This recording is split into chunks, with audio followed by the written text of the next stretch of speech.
On Monday, Texas Republican Representative Louis Gohmert sued Vice President Mike Pence in federal court in a wacky attempt to transform the vice president's purely ceremonial role in presiding over the announcement of the Electoral College results in Congress into a power broker position in which the VP could effectively hand the election to President Donald Trump.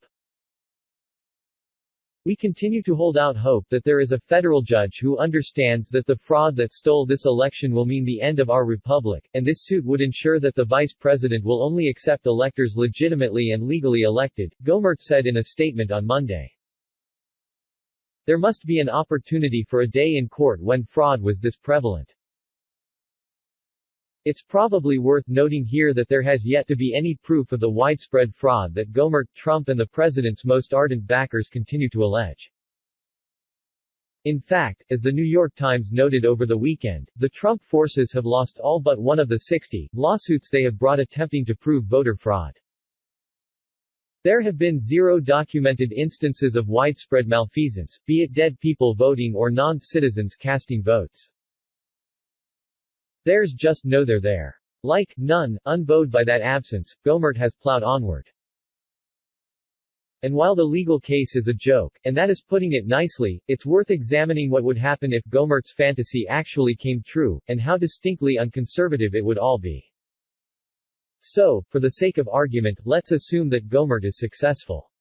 And rather than just playing the ceremonial role of President of the Senate on January 6, Pence was empowered to choose which electors are legal, which, I suppose, would exclude the electors from states where President-elect Joe Biden won, but Trump has falsely suggested there was fraud, like Arizona and Georgia and Pennsylvania. By doing so, Pence would single-handedly install Trump as president for the next 4 years. And would set a precedent that the vice president would retain the power to choose the president going forward, no matter what the actual popular vote or electoral college looked like. Yeah, not only would that be hugely undemocratic, disenfranchising the 81 million plus people who voted for Biden in 2020, but also deeply anti-conservative. Republicans are the party of shrinking the power of the federal government and empowering state and local government, you'll remember.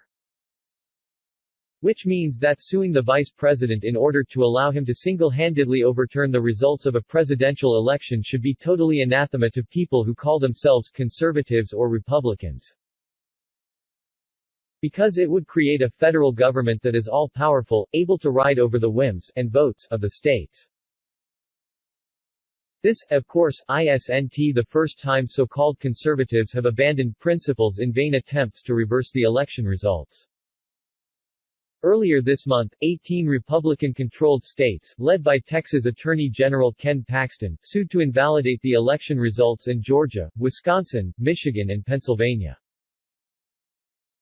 Had the Supreme Court agreed, it would have made it okay for one state to dictate how the vote should be conducted in another state, a blatant disregarding of conservatives' long-hallowed belief in the rights of each state to govern itself.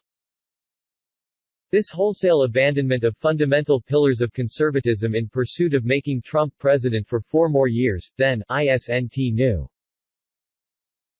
But it is a remarkable testament to how far many Republicans have strayed away from the basic principles of their party in order to worship at the altar of